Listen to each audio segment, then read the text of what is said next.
Hello hello hello. तो सभी विद्यार्थियों को मेरे चैनल पर स्वागत है प्रैक्टिस एंड रिवीजन क्लासेस में। आज से हम लोग हिंदी का पूरा चैप्टर का रिवीजन करेंगे। एग्ज़ाम बहुत ही नज़दीक है, इसीलिए पूरा चैप्टर का रिवीजन करेंगे। पीडीएफ के लिए टेलीग्राम या तो व्हाट्सएप पर ये पीडीएफ डाल दूंगा। ओके, तो मैं एक एक करके दिखाता हूँ।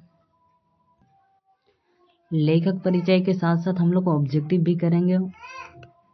ऑब्जेक्टिव इसमें कितना नंबर ऑफ ऑब्जेक्टिव 40 क्वेश्चन होगा, लगभग 40 क्वेश्चन ऑब्जेक्टिव होगा। 40 क्वेश्चन ऑब्जेक्टिव है। उसके बाद अबाउट राइटर यानी कि लेखक के बारे में पढ़ेंगे।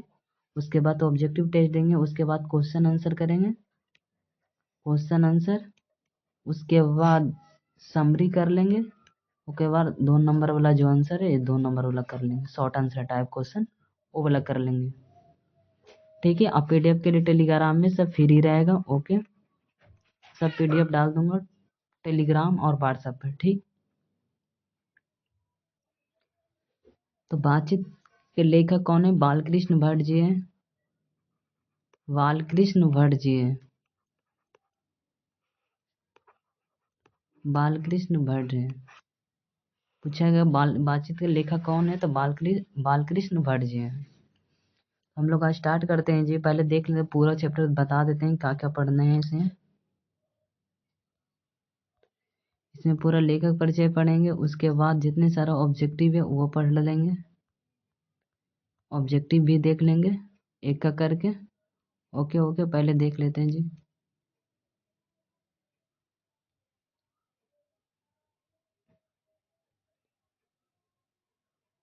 एक एक लाइन करके। ठीक, तो हम लोग शुरुआत करते हैं। गद्य भाग में कौन कौन सा चैप्टर पढ़ने का है? तो पहला चैप्टर कौन है? तो बातचीत है।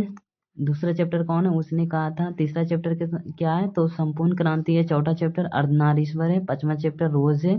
छठा चैप्टर एक लेख और पत्र है। और सातवां चैप्टर ओ सदर नीरा है।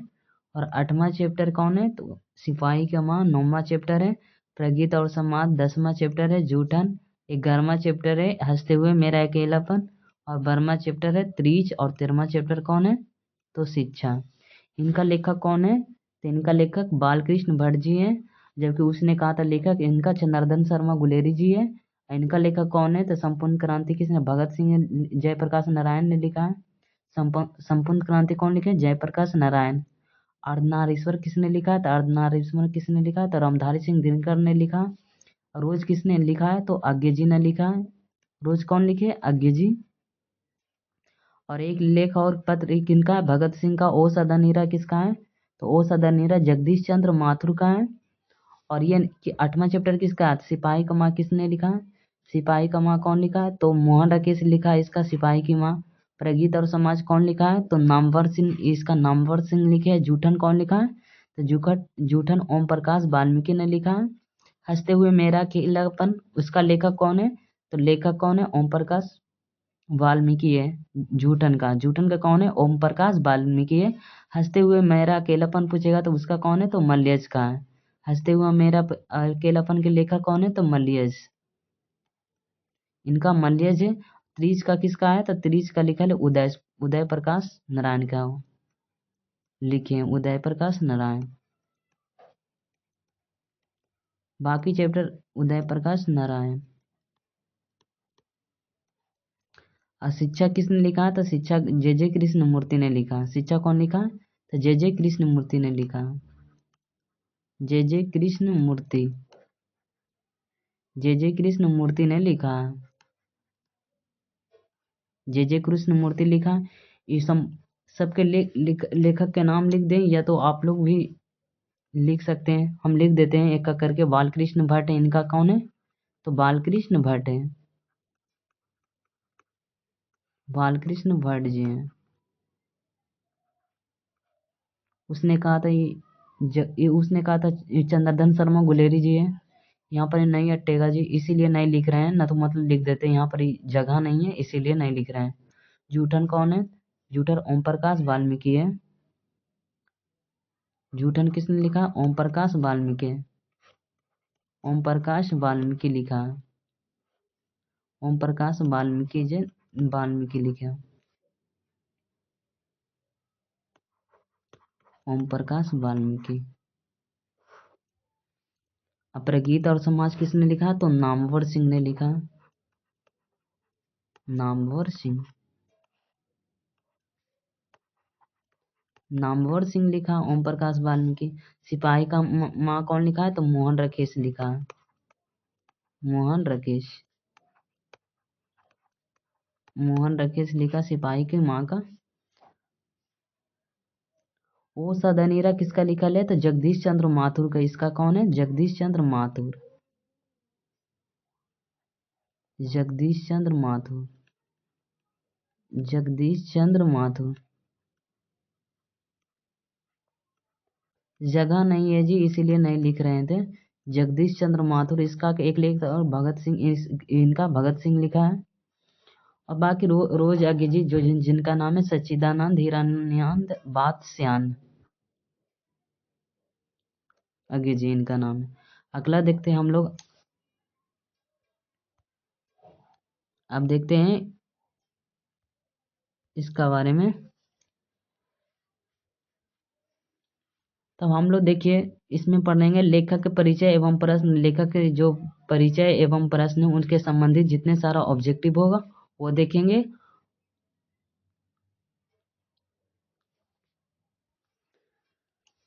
तो हम लोग पढ़ते हैं जी लेखक परिचय से लेखक परिचय के बारे में। लेखक परिचय में क्या है? हिंदी साहित्य में गद्य काव्य को प्रारंभ करने का श्रेय बालकृष्ण भट्ट को लिखा। इनका लेखक कौन है? तो बालकृष्ण भट्ट जी हैं।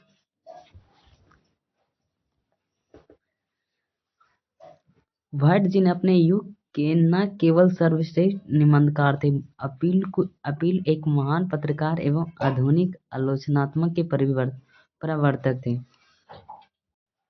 इंपॉर्टेंट पॉइंट को हाईलाइट कर देंगे जी। पहला श्रेय किसको दिया गया था? बालकृष्ण भट्ट को। भट्ट जी ने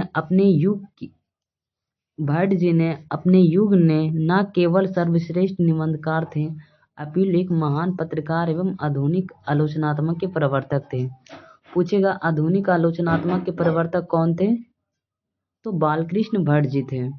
और जो बातचीत है वो क्या है? निबंध है। बातचीत क्या है? तो एक प्रकार का क्या है? तो निबंध है। ये भी पूछेगा। बातचीत कौन है? तो यह एक प्रकार का निबंध है।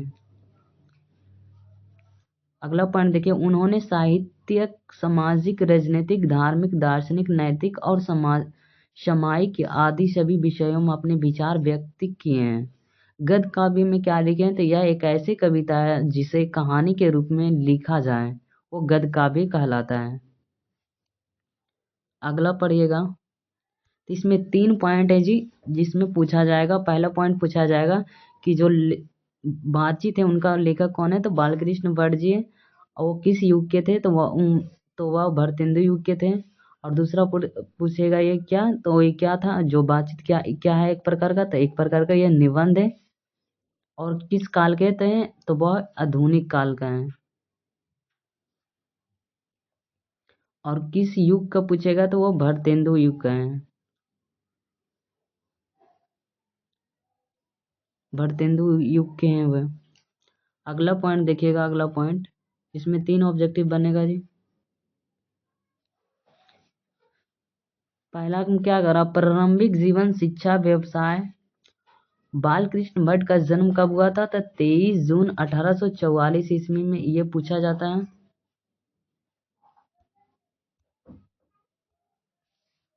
ये पूछा जाता है कि बालकृष्ण भट्ट का जो जन्म हुआ तो कब हुआ था? 23 जून 1844 ईस्वी में हुआ था। उत्तर प्रदेश के इलाहाबाद में हुआ था। कहाँ? उत्तर प्रदेश के इलाहाबाद में हुआ था। उत्तर प्रदेश के इलाहाबाद में हुआ था।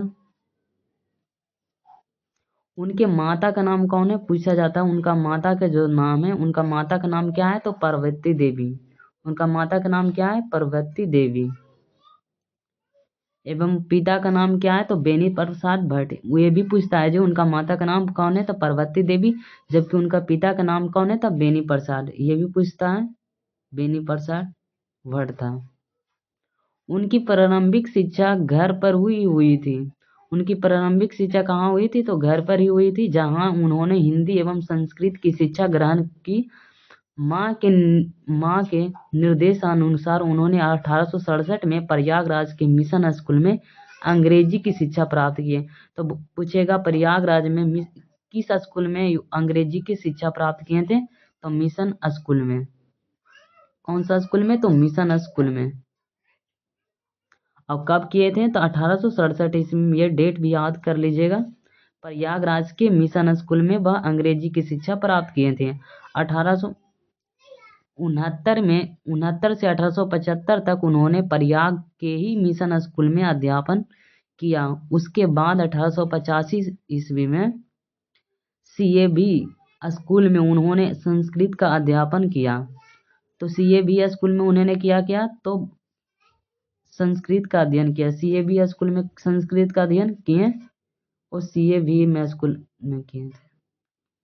पूछेगा संस्कृत का अध्ययन किस कॉलेज से किए, किस स्कूल से किए थे तो सीएबी स्कूल। जबकि पूछेंगे जो अंग्रेजी की शिक्षा प्राप्त किए तो वो किस स्कूल से तो मिशन स्कूल से। अगला पॉइंट पढ़ेगा, उन्होंने संस्कृत का अध्यापन किया। अगला पॉइंट क्या करा, 1888 ईस्वी में पुनः प्रयागराज के ही क्रास्त पाठशाला इंटर में कॉलेज में वह अध्यापन नियुक्त हुए थे। ये पॉइंट बहुत ही महत्वपूर्ण है। ये दोनों से महत्वपूर्ण तो ये है कि वह कौन सा कॉलेज में वह अध्यापन नियुक्त हुए थे तो वह कायस्थ पाठशाला इंटर कॉलेज में। कौन कॉलेज में तो कायस्थ पाठशाला इंटर कॉलेज में हुए थे। अगला पॉइंट देखिएगा। अगला इसमें पूछने ऑब्जेक्टिव कहाँ कहाँ से बनेगा जी। इसमें ऑब्जेक्टिव बनेगा, पहला नंबर बनेगा, एक सेकेंड,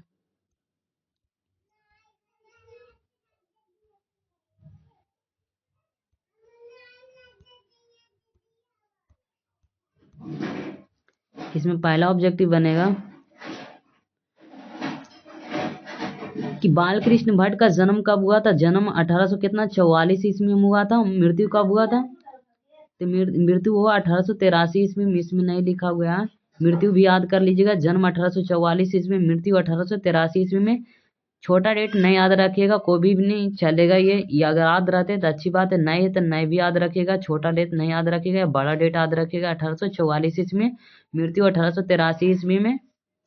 उनके माता पिता का नाम क्या था तो माता पिता। दूसरा ऑब्जेक्टिव क्या हो रहा, माता पिता का नाम क्या तो माता का नाम क्या था पार्वती देवी एवं पिता का नाम क्या था तो पिता का नाम था बेनी प्रसाद भट्ट। तीसरा ऑब्जेक्टिव क्या बनेगा, तीसरा ऑब्जेक्टिव बनेगा कोने किस स्कूल से वह अंग्रेजी में शिक्षा प्राप्त किए थे तो मिशन स्कूल में अंग्रेजी की शिक्षा प्राप्त किए थे। और चौथा ऑब्जेक्टिव कौन बनेगा, चौथा ऑब्जेक्टिव बनेगा कि वह किस स्कूल में संस्कृत का अध्यापन किए थे तो वह सीएबी स्कूल में किए थे। कौन सा स्कूल में, सीएबी स्कूल में, सीएबी स्कूल में किए थे। अगला पॉइंट हम लोग बढ़ते हैं। अगला पॉइंट क्या कहता है, अगला पॉइंट में पढ़ते हैं, उसके बाद ऑब्जेक्टिव टेस्ट लगाएंगे।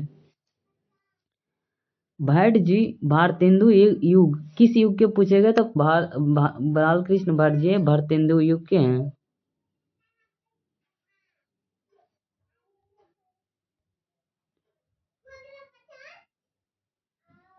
एक सेकेंड,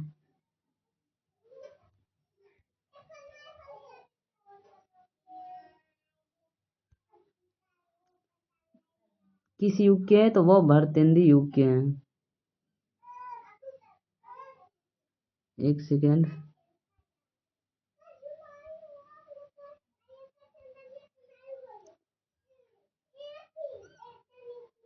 पूछेगा तो किस युग के तो वो भारतेंदु युग के थे।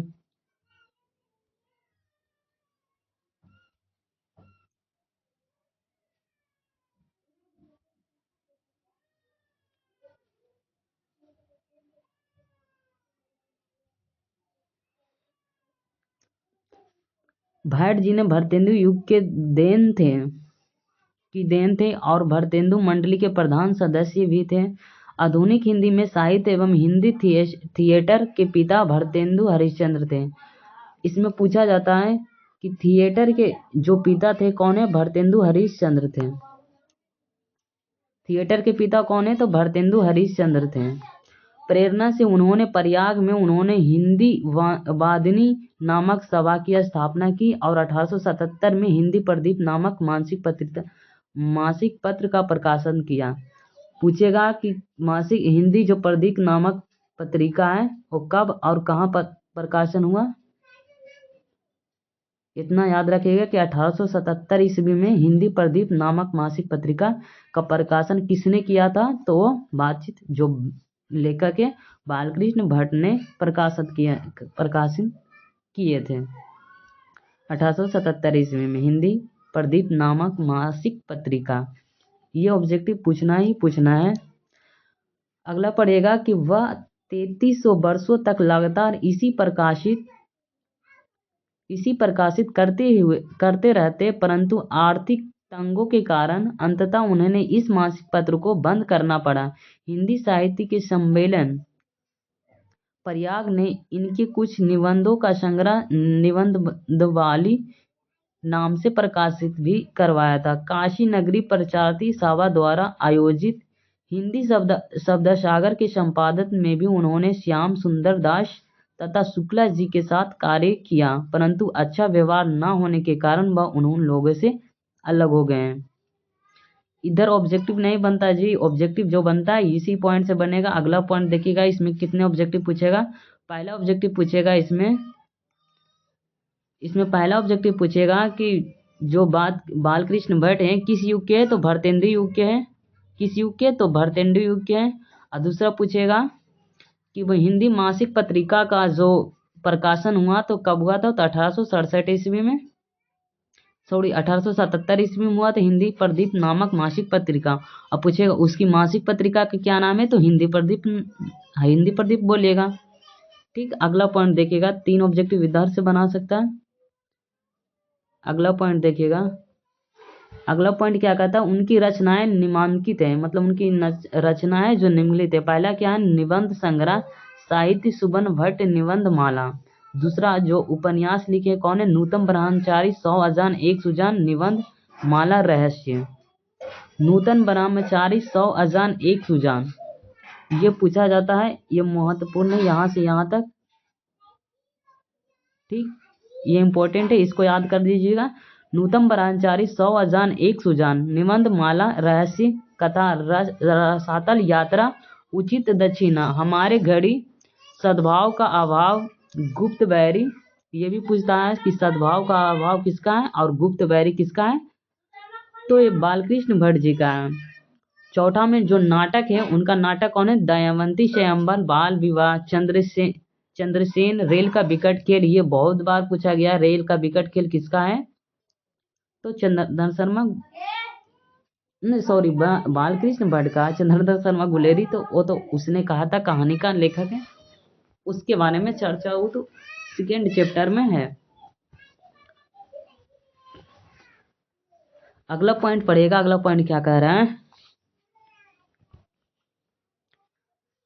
कि पद्मावती बेनी संघार सिद्धार्थन सीता वनवास पंतिम पंचम मेघनाथ वध। हाँ, ये भी इम्पोर्टेंट है कि मेघनाथ वध किसका लिखा गया?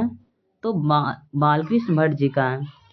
भारत जन और वध इंडेंसरी भारत जननी एक रोगी और एक वैद्य। अगला पॉइंट क्या? प्रासरण में कैसा? जैसा काम वैसा परिणाम। ये भी पूछता है जी, जैसा काम वैसा परिणाम किनका है? तो किनका है? तो बालकृष्ण भट्ट का। इसमें 2-3 को पॉइंट याद रखिएगा। पहला नूतन ब्रह्मचारी जो उपन्यास है, खाली की क्या रखना है कि रचना उन्हें है। रचना कौन कौन है? तो क्या नूतन ब्रह्मचारी और 100 अजान 1 सुजान। दूसरा जो इम्पोर्टेंट रसातल यात्रा, ये भी इम्पोर्टेंट है, इसको हाईलाइट भी कर देता हूँ। और तीसरा सद्भाव का अभाव है और गुप्त बैरी है। चौथा है रेल का विकट खेल और जैसा काम वैसा परिणाम। बस इतना ही ऑब्जेक्टिव पूछा जाएगा, इससे 5 ऑब्जेक्टिव इससे पूछा जाएगा। अगला क्वेश्चन देखते हैं। 5 ऑब्जेक्टिव पूछा नहीं जाएगा, मतलब उसमें बन सकता है 5 ऑब्जेक्टिव, बाकी तो आप समझ सकते हैं कि कहना क्या चाह रहे हैं। अगला पॉइंट देखिएगा, हिंदी साहित्य में उनका योगदान क्या है। तो हिंदी साहित्य में बालकृष्ण जो भट्ट के योगदान को कभी भुलाया नहीं जा सकता है। वह आधुनिक हिंदी निबंध के अग्रणी लेखक थे। आधुनिक हिंदी निबंध के कौन से लेखक थे, तो अग्रणी लेखक थे। उनके निबंध की तुलना अंग्रेजी साहित्य के चार्ल्स लैम्स से भी की जाती है। आधुनिक हिंदी साहित्य में आलोचना की नींव भी उन्होंने ही डाली थी और गद्य काव्य का प्रारंभ भी उन्होंने किया था। इससे पहले हिंदी साहित्य में गद्य काव्य का अभाव था। इससे ऑब्जेक्टिव तो नहीं बन सकता, अगर ज़्यादा डीपली गया तो बना सकता है। यहाँ से यह बना सकता है कि उनके निबंध की तुलना अंग्रेज साहित्य के किससे किया गया था, तो चार्ल्स लैम्स से किया गया था। अगर ज़्यादा डीपली पूछा गया तो इससे बना सकता है। अगला देखिएगा, अगला पॉइंट क्या कहता है, बालकृष्ण भट्ट दूसरे साहित्यकार के जो रचना में दूसरे रचना में कौन बोलते हैं, तो रामविलास शर्मा के शब्दों में कि बालकृष्ण भट्ट आधुनिक हिंदी आलोचनात्मक के जन्मदाता थे और उन्होंने ही प्रगतिशील आलोचना की नींव डाली थी। तो रामविलास शर्मा बालकृष्ण भट्ट के बारे में चर्चा करते हैं। अब ये भी पूछ सकता है ना कि आधुनिक हिंदी आलोचना के जन्मदाता किसे कहा जाता है, तो बालकृष्ण भट्ट को कहा जाता है। किसने कहा था, तो रामविलास शर्मा ने कहा था। अगला पॉइंट देखिएगा, आचार्य रामचंद्र शुक्ल के शब्दों में आचार्य रामचंद्र शुक्ल ने निबंधकार के रूप में उन्हें अंग्रेजी साहित्य के जोसेफ एडिसन और रिचर्ड स्टील की श्रेणी में रखा। जोसेफ एडिसन और रिचर्ड स्टील में रखा है, तो कौन, आचार्य रामचंद्र शुक्ल के शब्दों में। इसमें इतना बढ़िया ये टॉपिक है, पढ़ने का कुछ कहेंगे ना। अगला जो प्रश्नोत्तर होगा उसमें देखेंगे। अगला जब इसका चैप्टर में ढूंढेंगे, उसके बाद जो चैप्टर में जो पढ़ाई होगा उसमें से जो पॉइंट निकलेगा उसका डिस्कस करने में बहुत ही अच्छा लगेगा। और ऑब्जेक्टिव भी जो जितना ये तो पूरा आप करा रहे हैं, इससे संबंधित जितना ऑब्जेक्टिव हुआ उसके बाद जो चैप्टर के वाइज ऑब्जेक्टिव कराएंगे पूरा चैप्टर के, उसमें पूरा चैप्टर से पहले पूरा चैप्टर का समरी है, पूरा डीपली से उसको बताएंगे तब कराएंगे। ओके, अगला पॉइंट देखते हैं।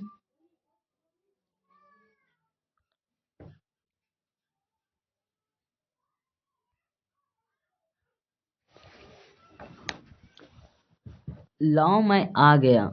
अगला में क्या बोल रहा है कि आधुनिक युग के 5 भागों में बांटा गया। पहला भरत हिंदी युग के 1850 में 1909 तक, द्विवेदी युग के इतना से इतना तक, ये उतना इम्पोर्टेंट नहीं है, इस पर ध्यान नहीं दीजिएगा। छायावादी युग के 1920 से 1936 में, प्रगतिवादी युग के सन 1937 से 1943 में, और प्रयोगवादी युग के 1944 से 1990। ये याद नहीं करिएगा जी, कोई दिक्कत नहीं। भरतेंदु हरिश्चंद्र, महावीर प्रसाद द्विवेदी, मुकुटचंद्र पांडे, रोमांच, मार्क्सवादी, प्रेमचंद, ये इतना। इससे नो ऑब्जेक्टिव बनेगा जी, नो ऑब्जेक्टिव, कोई ऑब्जेक्टिव इससे नहीं बना सकता।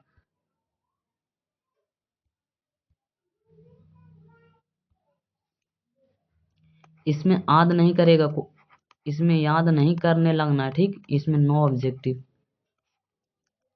अगला पॉइंट देखते हैं, भारतेंदु हरिश्चंद्र के जन्म 9 सितंबर 1850 के बनारस के एक पूछेगा। भारतेंदु हरिश्चंद्र का जन्म कब हुआ था, तो 1850 ईस्वी में। याद रखने वाला पॉइंट है जी।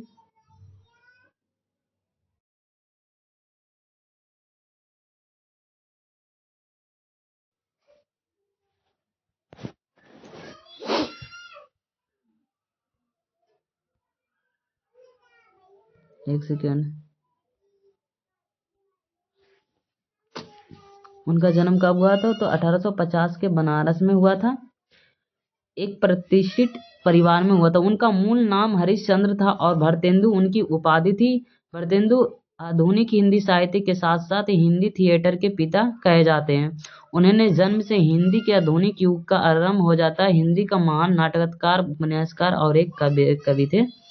भारतेंदु युग में आधुनिक काल के प्रथम चरण को भारतेंदु युग की संज्ञा प्रदान की गई है। 1850 से लेकर 1900 तक की अवधि में भारतेंदु युग कहा जाता है। ये सब 9 ऑब्जेक्टिव बनने वाला है जी। यहाँ से नहीं याद करिएगा, बस एक पॉइंट है वो याद कर लीजिएगा। अगला पॉइंट देखिएगा, ये सब पूछने वाला है, ये नहीं। अगला देखते हैं। अब ऑब्जेक्टिव टेस्ट लगा लेते हैं जी। ऑब्जेक्टिव जितना सारा जो लेखक परिचय से संबंधित था उससे पूरा ऑब्जेक्टिव बन जाएगा। ऑब्जेक्टिव टेस्ट लगा लेते हैं, एक सेकेंड।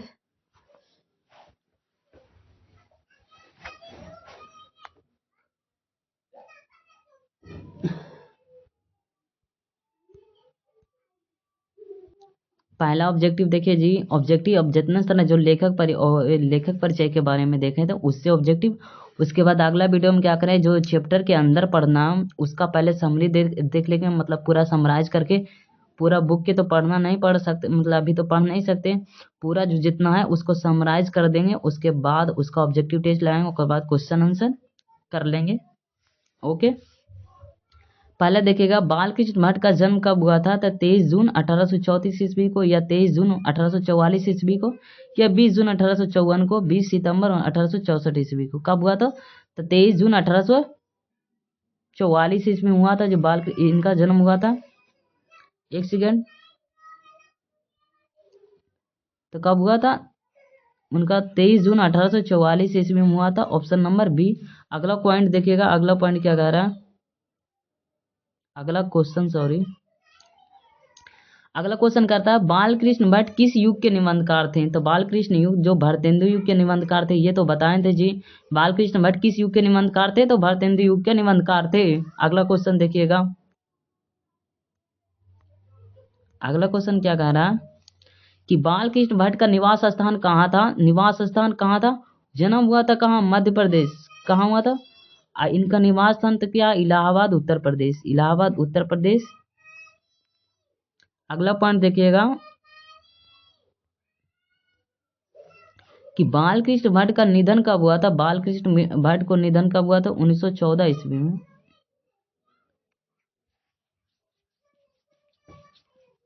एक सेकेंड, उसमें 1883 ईस्वी में करा दिए थे, देखने दीजिए। एक सेकेंड, एक सेकेंड, उनका जो मृत्यु हुआ था 20 जून 1914 ईस्वी में हुआ था। उसमें पीछे क्या कराए थे, पीछे एक सेकेंड उसको देख लेते हैं। उसमें पीछे क्या कराए थे,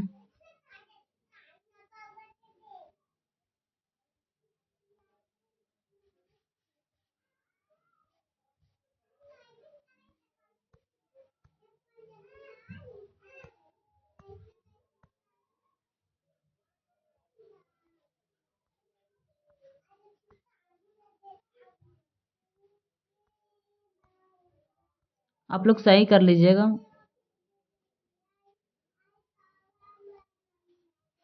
कोई दिक्कत ना, आप लोग सही कर लीजिएगा। अगला क्वेश्चन देखते हैं। अगला क्वेश्चन कह रहा है कि बालकृष्ण भट्ट के पिता का क्या नाम था। तो बालकृष्ण भट्ट का पिता का नाम बेनी प्रसाद भट्ट था, जबकि माता का नाम क्या था, माता का नाम पार्वती देवी था और पिता का नाम बेनी प्रसाद भट्ट था। अगला क्वेश्चन देखते हैं।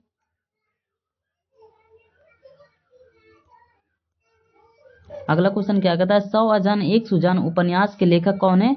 तो बालकृष्ण भट्ट जी है। 100 अजान एक सुजान हम लोग देखे थे ऑब्जेक्टिव में, वो प्रश्न मतलब लेखक परिचय कर रहे थे, तो क्या करता है, 100 अजान एक सुजान किसका है, तो बालकृष्ण भट्ट जी का।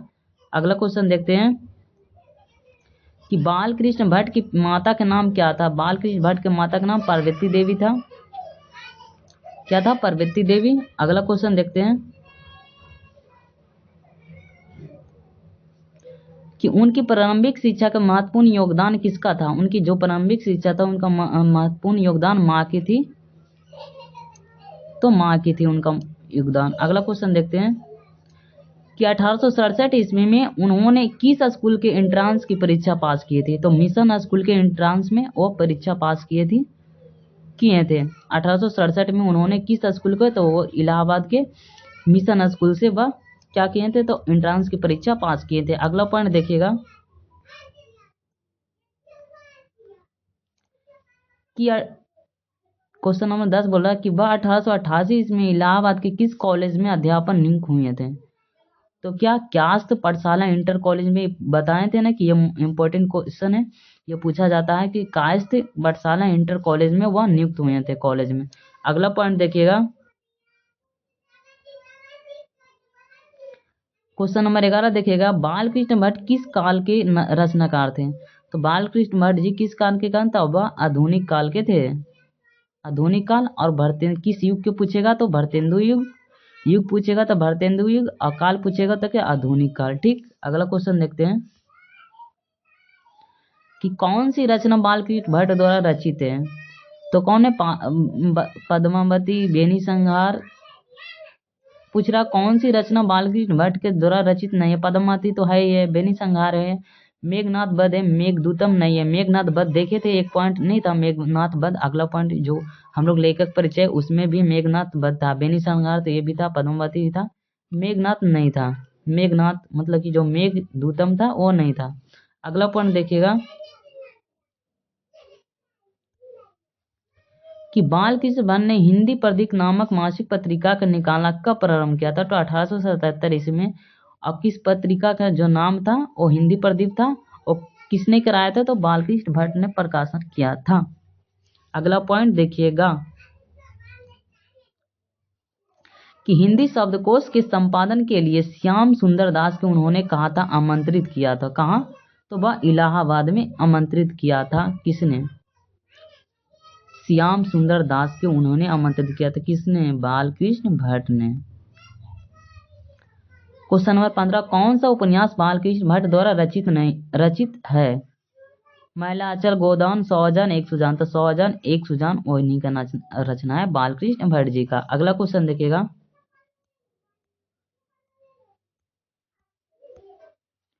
कि कौन सी रचना बालकृष्ण भट्ट की नहीं है। आपने बताना है कि कौन सी रचना है जो बालकृष्ण भट्ट का नहीं है। पहला नूतन ब्रह्मचारी, सौ अजान, एक सुजान ये भी है, सद्भाव का अभाव ये भी है, नूतन ब्रह्मचारी भी है, आधे अधूरे उनकी नहीं है, उनकी नहीं है। अगला पॉइंट देखते हैं, अगला पॉइंट क्या कह रहा है कि संयोगता स्वयंवर किनकी रचना है। तो संयोगता स्वयंवर श्रीनिवास दास का है। संयोगता स्वयंवर किनकी रचना है तो लाला श्रीनिवास दास की है। नोट में इसमें लाला श्रीनिवास दास को हिंदी का पहला उपन्यास लिखने का गौरव प्राप्त हुआ था। इसका उपन्यास का नाम परीक्षा गुरु, जो 25 नवंबर 1882 ईस्वी को प्रकाशित हुआ था। अगला पॉइंट देखिएगा कि कितने वर्षों तक वह हिंदी मासिक पत्रिका के हिंदी प्रदीप चलाते रहे। तो वह 33 साल थे, और मासिक पत्रिका चलाते हुए उन्हें 33 साल हो गया था। अगला पॉइंट देखते हैं कि पद्मावती किनके द्वारा रचित नाटक है। पद्मावती किसके द्वारा रचित है, बालकृष्ण भट्ट जी द्वारा रचित है। अगला पॉइंट देखिएगा, अगला पॉइंट क्या कह रहा है कि हिंदी साहित्य में गद्य काव्य को शुरू करने का श्रेय किसे माना जाता है। तो किसको शुरू में, मतलब कि गद्य जो काव्य को शुरू करने का श्रेय बालकृष्ण भट्ट जी को माना गया है। अगला पॉइंट देखिएगा कि 1869 से 1875 तक प्रयाग के किस स्कूल में उन्होंने अध्यापन किया था। तो मिशन स्कूल में अध्यापन का काम किए थे। अगला पॉइंट देखिएगा कि एक रोगी और एक वैद्य बालकृष्ण भट्ट के द्वारा रचित काव्य जो क्या है, तो एक क्या है, एक नाटक है। एक रोगी और एक वैद्य क्या है, तो एक नाटक है। पूछेगा एक रोगी और एक बालकृष्ण भट्ट द्वारा रचित वो क्या है, तो एक नाटक है। अगला पॉइंट, कौन सी रचना बालकृष्ण भट्ट की है। तो कौन सी रचना बालकृष्ण भट्ट की है, तो रेल का बिकट खेल बालकृष्ण भट्ट जी का। अगला पॉइंट देखिएगा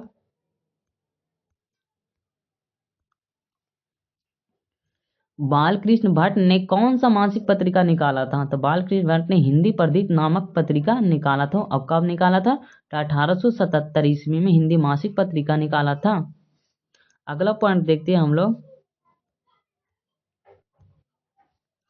कि भट्ट निबंधमाला किसकी रचना है। भट्ट निबंधमाला किसकी है, तो बालकृष्ण भट्ट जी का भट्ट निबंधमाला किसकी रचना है? तो बालकृष्ण भट्ट जी का। अगला पॉइंट देखते हैं कि बालकृष्ण भट्ट मूलतः क्या थे? तो बालकृष्ण मूलतः क्या थे? एक निबंधकार थे। बालकृष्ण भट्ट, ये बालकृष्ण भट्ट क्या है? निबंध है। तो निबंध के लेखक को निबंधकार ही कहते हैं। अगला पॉइंट देखते हैं, इनमें से बालकृष्ण भट्ट के द्वारा रचित प्रासहन कौन सा है? प्रासहन जो प्रासन है वो कौन सा जो रचना है बालकृष्ण भट्ट का? नूतन ब्रह्मचारी, 100 अजान एक सुजान, सद्भाव का दबाव, जैसा काम वैसा परमा। जो हम लोग लास्ट में जो पॉइंट देखे तो वो प्रासनन था, बाकी ये रचना था। तो कोई क्या था? कोई रचना था। तो कोई अगला क्या? अगला पॉइंट देखते हैं कि बालकृष्ण भट्ट जी को किसने अंग्रेजी साहित्यकार के एडिशन और स्टील की श्रेणी में रखा? तो आचार्य रामचंद्र शुक्ल ने कहा था कि बालकृष्ण भट्ट को एडिशन और स्टील की श्रेणी में रखा।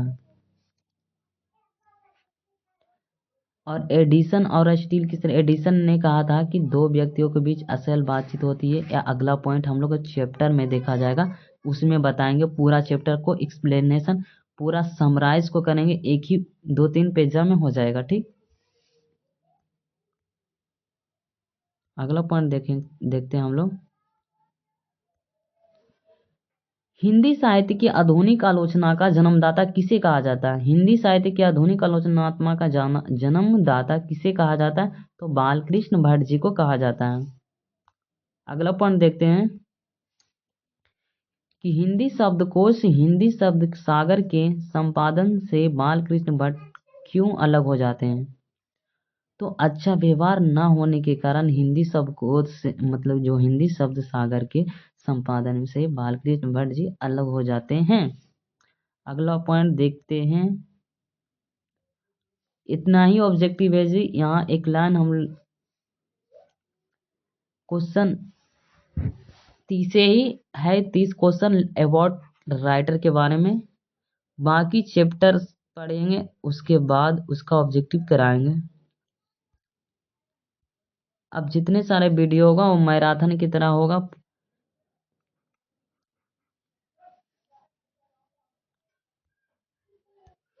एक सेकेंड, मैराथन पेन नहीं उग रहा, सॉरी।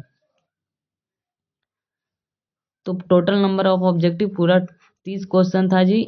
अगला हम लोग क्या करेंगे, जो लेखक जो चैप्टर के अंदर पढ़ना है उसका समराइज करेंगे 2 चैप्टर में, उसका important point.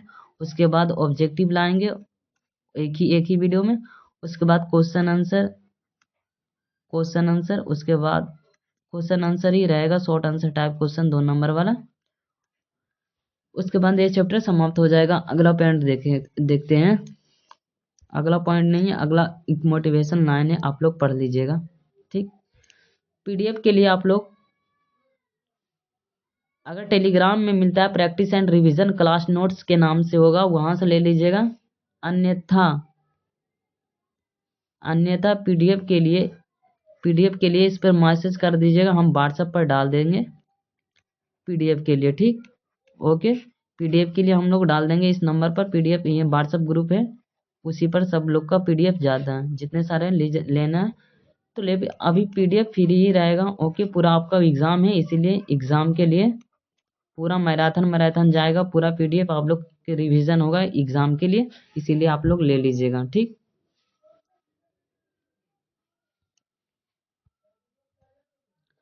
Bye bye bye.